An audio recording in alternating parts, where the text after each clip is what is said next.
Mike Shore with JTV at the Wharton Center, where this week the extraordinary production of The Life of Pi is here through Sunday.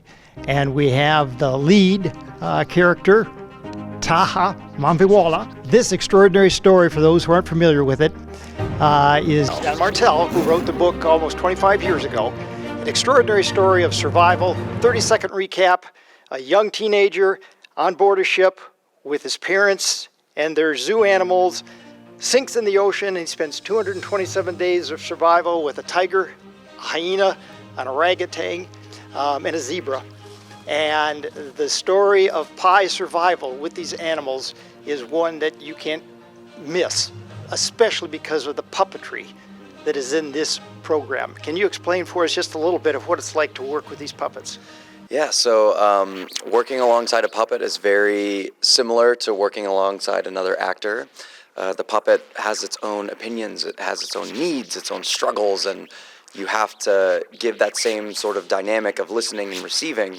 On the other hand, you get to have this super childlike imagination where you get to fully immerse yourself in what it's like to act alongside a living, breathing animal. And we don't try to Disney-fy that relationship, so we try to make it as realistic and high stakes as possible. So by acting in the dynamic of man and nature at that truest sort of relationship, the audience will get to experience that sense of danger and that sense of high stakes, which really makes this show just a spectacle beyond anything that's touring right now.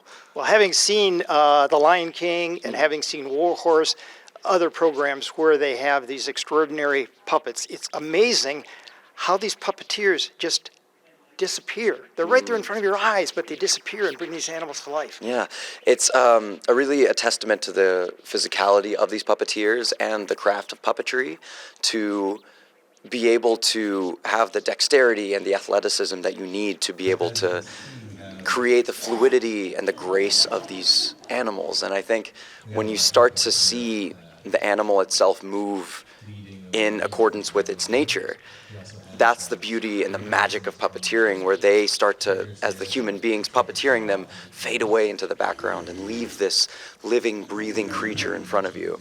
So it's for those in America, for those in East Lansing who have never experienced this kind of storytelling with puppeteering, it's really a testament to what you can do with this art form.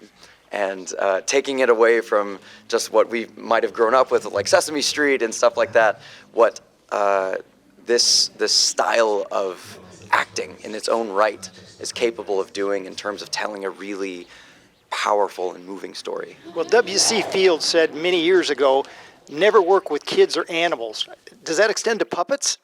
Oh, who's to say? But I can definitely say in this regard, you won't want to miss this one.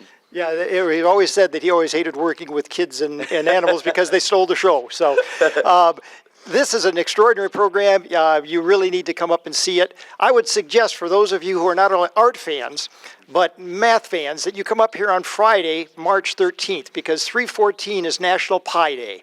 And that would be an extraordinary time to come here and see the art of Pi and the math of Pi all in one day. So Taha, thank you for talking with us today. Thank you very much for having me.